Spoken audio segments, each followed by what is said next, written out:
Hi everyone, thank you for coming in and watching my video. Welcome to My Blue Sky. My name is Laurie. And if you've already subscribed, that's great. I want to thank you very much for that. But if you haven't already, please take a moment to do that and to help to build this community of watchers of all different kinds of videos. And we may come up with a niche together, something that you really are interested in, so I can be the kind of go-to channel for that. Or we may just continue to just have different subjects every month. I do try to put up at least one video a month and some little ones in between just for fun. And I do want to start making more videos more often as well. So thank you to those of you who have subscribed, and thank you to those of you who are subscribing today. Please hit the bell so that you know when I put up a new video. So today we're going to be talking about narcissism, and the reason we're doing that when there's so many other videos on YouTube about this subject and on Quora and everywhere else is because I do have some experience with this subject in my own life, and also because it's an interest of mine. It falls under the category of psychology, and that's been one of my interests for a long time. As a young girl, I would go to the library and I would be looking up psychology books, science books, books on faith, all kinds of interesting subjects, kind of mysterious subjects. And those are the things that I wanted to read about and learn about. And so I've kind of continued those kinds of interests to today. And I also studied psychology when I was in college as well. It doesn't make me an expert, but I do think I have a good foundational knowledge that can help you. And so I think the subject of narcissism is popular today because the world is increasingly more visual. YouTube is a perfect example of that. And so I think that things being so visually oriented tends to encourage narcissism. The internet by phone or computer is basically the narcissist playground. They absolutely eat it up. They love it. It's where they want to be. It's where they're in the spotlight. And so meanwhile, victims of narcissism at home and in the workplace are starting to recognize, because they can connect on the internet and talk about these issues, that they're not crazy, they're not alone, they're not at fault for how they've been treated by narcissists in their life. And they're learning about this personality disorder. It is a personality disorder officially recognized by the Diagnostic and Statistical Manual. It's the Bible, if you will, of psychologists and psychiatrists. And they use that particular manual to determine what type of issue you have, what type of condition you have. And so the DSM has categorized narcissism as a personality disorder that typically involves symptoms like a pattern, a long-term pattern of abnormal thought that leads to abnormal behavior. All of our behavior starts here. And if this isn't working right, if this isn't wired right, if something's going on here that shouldn't be, then our actions are going to reflect that, and our actions are going to be abnormal. And so there's some things that typically that narcissists will do. Not every single one is exactly the same. So, but these are just basic concepts for you to remember if you're dealing with narcissists in your life, or you want to learn how to avoid dealing with narcissists in your life. And so typically when we think of narcissists, we think of someone who displays grandiosity, and grandiosity is you think you're better than others, you're bragging, you're more intelligent, you have more power, you have secret knowledge, that sort of thing. You're more attractive, more successful, more wealthy, whatever you want to call it. These people are all about that image of portraying themselves to be bigger, better, stronger, faster, whatever you want to call it. They are often fixated on fantasies in which they're in power, they're more intelligent. The fantasies kind of line up with that image that they want to portray. Or, like I said, they know things that other people don't, and that sort of thing. They tend to believe that they are uniquely superior, and they want to associate themselves with those who are wealthy or famous or heroic or well educated or influencers. And they tend to feed off the admiration from others, regardless of if they deserve it or not, regardless of if they have the credentials to back it up and so forth. So, and then I want you to know what they tend to do. They will tend to lie to anyone. They tend to exploit or take advantage of anyone, and they will abuse anyone in any way that they prefer, as long as it suits their personal goals. They always have goals, they always have an agenda, and it's usually not one that's going to benefit you. So, inside, narcissists are deeply insecure and shame-based. Everything goes back to shame with them. They're easily criticized, they're easily hurt, but the irony is that they're spreading that, they're doing that to other people while expecting that not to happen to them. They're very envious of others. They need to be in control of people and situations around them. They are unwilling typically to examine themselves permanently and permanently change for reasons that don't involve themselves. So that's not to say that they can't do some changing, but normally there's a reason that goes back to themselves, something that benefits them. They're going to look better, or whatever the case might be. They're going to look like they really care. They're going to look like they're changing, and they're simply not really doing that. It's all very surface level. Narcissists can tend to be pompous or arrogant or show-offs or know-it-alls or attention seekers. They're the ones that are going to stand up in front of a crowd and they're going to say, I know everything about this subject, and you better listen to me or else, kind of thing, because, for example, I recently saw a gentleman stand up and go on this big, have this big speech about not taking the vaccine for COVID. And, we're not going to get into the whether you should take it or not, but this particular person was like, you're all going to die, and I have all these degrees to back up what I'm saying, and this and that. And it's just, no. Red flags all over the place, because somebody like that is typically just there to show off. And so in that regard, when it comes to things like that and spreading misinformation, they can be very dangerous. They can also be dangerous in other ways, but that's a good example of one way that they can be dangerous, because they don't care what the result is. They don't care that other people, like in my example, other people might die because they have listened to that wrong information. In my opinion, it's wrong. You can have your opinion and do whatever you want to do, but that's an example of why and how a narcissist can be dangerous. Excuse me. Narcissists are very selfish, as you might have guessed. They are selfish with their time. They are selfish with their attention. They are selfish with affection and praise. They are selfish typically with money and resources.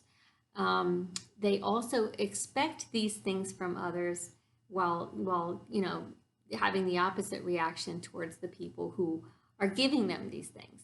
And so you might be thinking, well, what's a narcissist? How does it happen that someone becomes a narcissist?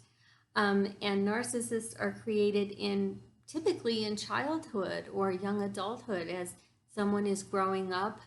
But you might say, well, my kid or my teen is really egocentric, really, just me, what's in it for me? What can I do? Or why do I have to do chores or whatever? And yes, that's typical of a teenager. That's typical of a young adult. But that does not mean that your child or your teenager is a narcissist or going to become a narcissist. Um, the symptoms that I mentioned before, grandiosity and so forth, you can rewind if you want to have that list again or write it down. They have to be consistently present. They have to be in a pattern of behavior over time. And so these symptoms will tend to profoundly affect the narcissist's ability to have things like healthy working or personal relationships, personal boundaries, boundaries between work and home or work and personal life, and that sort of thing. A narcissist will typically do things like controlling a conversation or be fixated on showing that they know all about a certain subject. They're going to be the absolute expert and you know nothing compared to them anyway. They will also typically dislike going to an event that involves them not being the center of attention, such as something like a birthday party or a graduation or a wedding, or going to a wedding reception where all eyes are on the bride and groom, again, in a very public way, in a very just showy way, whatever, as it should be. And what they'll normally do is they will try to get the attention on themselves, or they'll leave early if they can't, that sort of thing, or they'll just be very sulky while they're there, and that will tend to get the attention on them as well, because excuse me, people will be saying, oh, are you okay? Do you feel all right? So they'll take that kind of attention too. It doesn't necessarily have to be standard positive attention. It can be that type of attention as well. So a narcissist will not like it if you call them out on their behavior, because they will view you as whiny, whiny, annoying, controlling, abusive, cruel, or overly sensitive, because it makes them look bad for a moment, and they don't ever want to look bad. They're all about the facade. They're all about the external and looking good. And I don't mean just physically, just every which way they can look good. They just want to look good.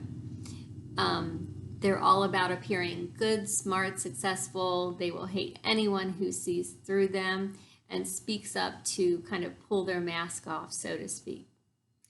A narcissist will not view you as a person. You are only, and I'm going to underline that and put it in big letters, only a pawn in their game. Life is a game to them.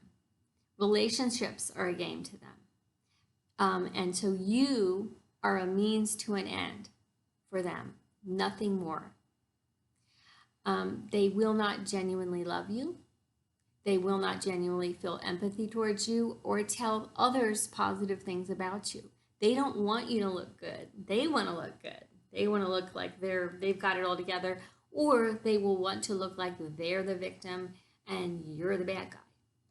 And so, yeah, that's how they operate. They will prey upon people who have a lot of empathy. Do you have a lot of empathy? Do you feel a lot towards people? Do you have a big heart? Are you emotional? Are you very affectionate or very loving? Narcissists will love you because you're the opposite of what they are. You have good qualities. You usually have good character. These types of people who are empaths or empaths have usually a good character, and like I said, a big heart. And they're very resilient. Usually these people are very strong, very optimistic. Tomorrow's another day. They're going to believe that their love and kindness can rescue a narcissist from his or her narcissism, and that's just not the case. And the problem with that is the narcissist knows that this is the kind of person who's going to give a chance and another chance and another chance and another chance. And before you know it, several years have gone by, and this particular person has lost a lot of time on a relationship that isn't what it's supposed to be or isn't what it should be, because the narcissist does not feel the same way They just don't. They don't love you. They don't respect you. They don't really honor you. And they don't really see you as an actual person. And so, a narcissist is typically somebody who has experienced abuse while they were growing up. Not always, but typically there's been some sort of ongoing, usually ongoing abuse in childhood, excuse me, or young adulthood. Or it could be in school even. It doesn't necessarily have to be at home. And the empath has something in common. They usually typically also experience some type of abuse at home or at school. And so they both have a different reaction to the same type of thing. So, for example, the narcissist's reaction is to try to protect themselves by turning into the abuser and causing others abuse and pain and shame and heartache and all that kind of thing. The empath, on the other hand, is on the other end of the spectrum, and they know what it's like to go through that, and they don't want anybody else to go through that either.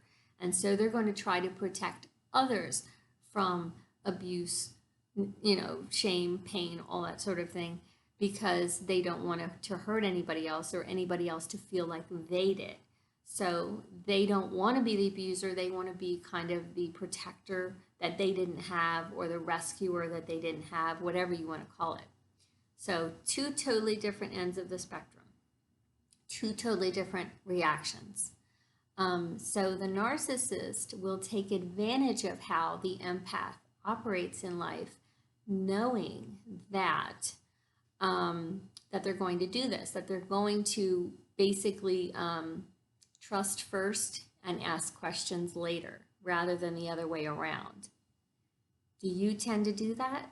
Think about that. Examine yourself a little bit. If you're the kind of person who tends to say, well, they didn't give me a reason not to trust them, so I'm going to trust them.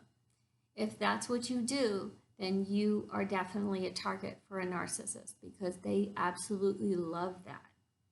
And so it's important that you see a narcissist for who and what they truly are. A narcissist is not necessarily someone who just loves themselves.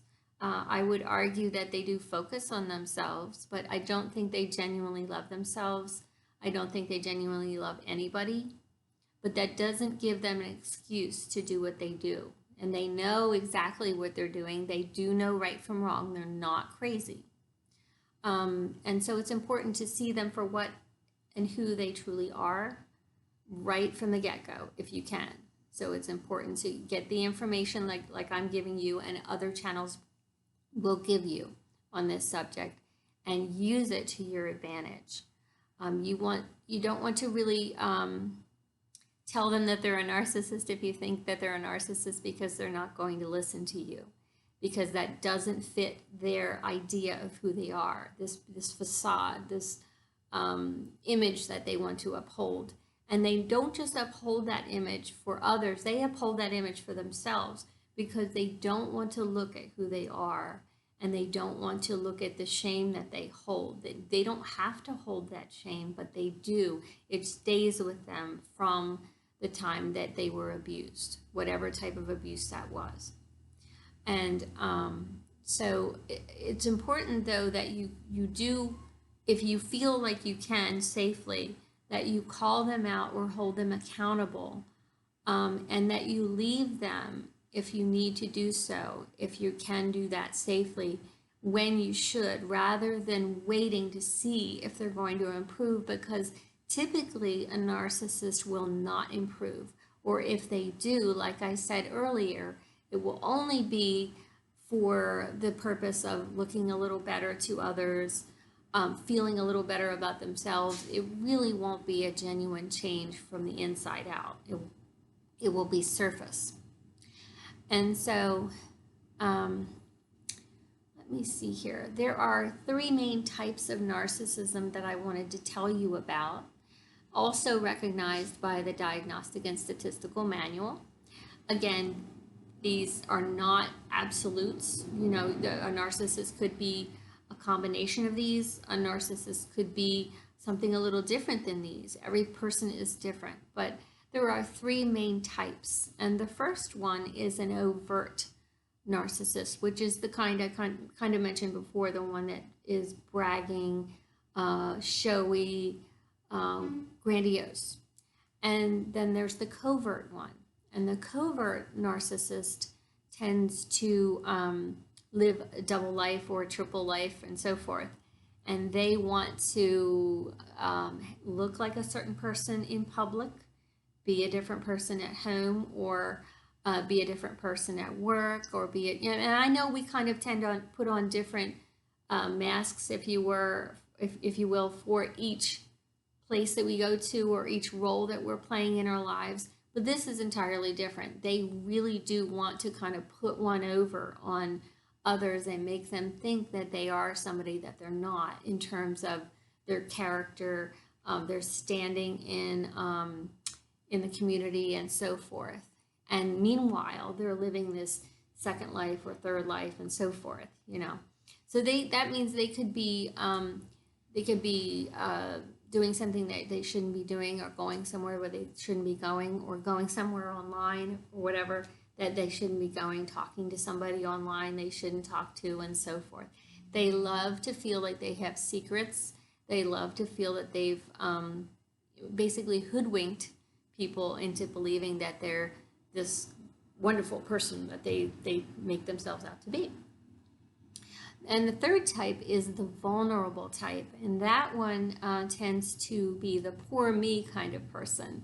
I think maybe all of us has run into one of these people who just stays stuck in poor me, I'm the victim, guilt tripping other people into doing things or feeling obligated to them. And basically what the vulnerable narcissist is doing is getting attention by victimhood. And people who don't know what they're doing or recognize what they're doing will tend to rally around them and be wanting to help them in every which way.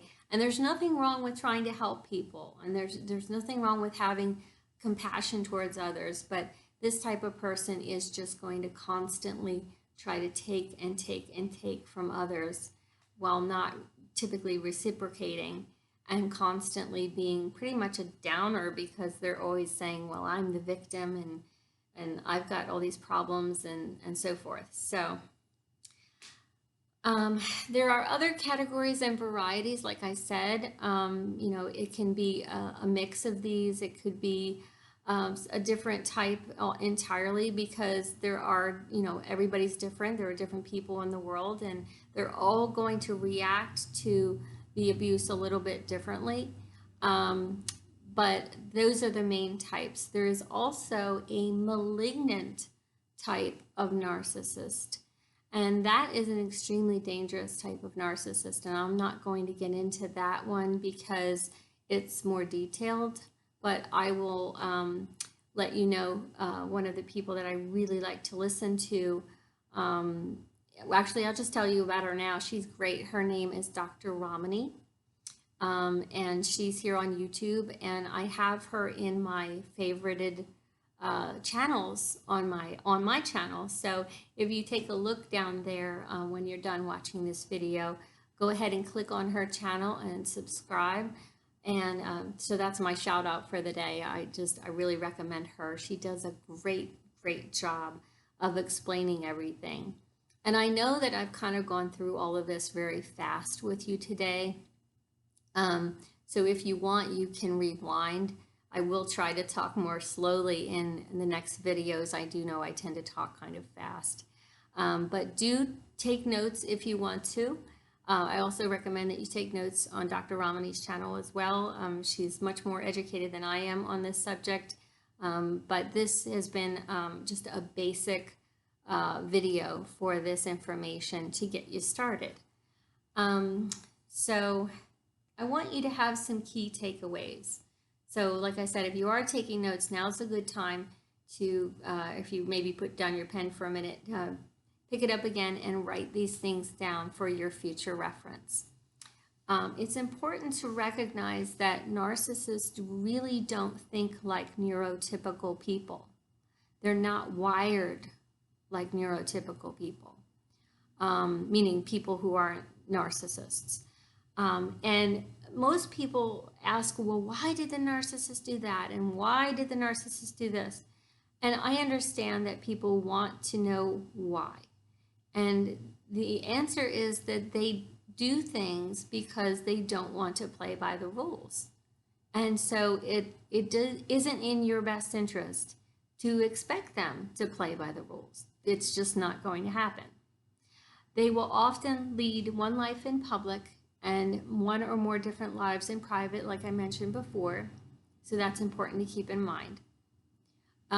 They love to lie and cheat on those who love and trust them while pretending to be honest.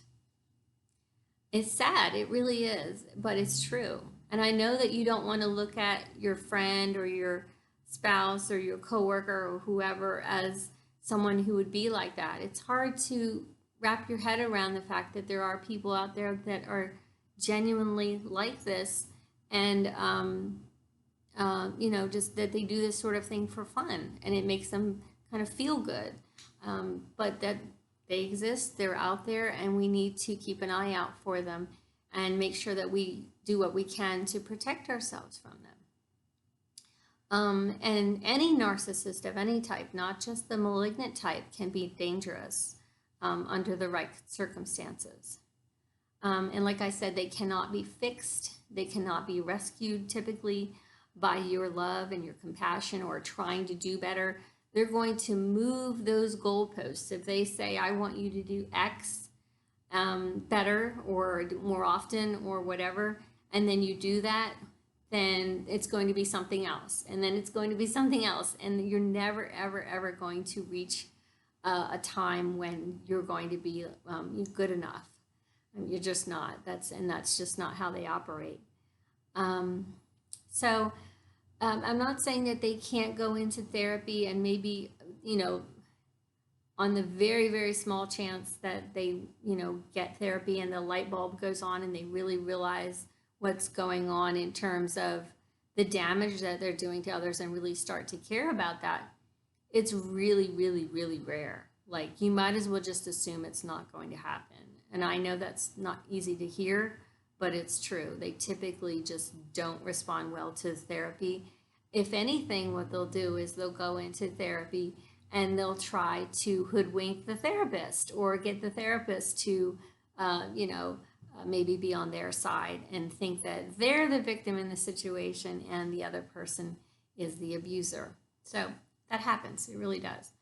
And the main thing that you need to take away is the fact that they don't want to change. It's not just that they're wired differently and maybe they can't change. It's really that they don't want to. And a person's not going to change unless they really want to do that. Really, I mean, heartfelt change. I don't mean just the external changes. And so go ahead and also look at my Quora link on my, my banner on my page.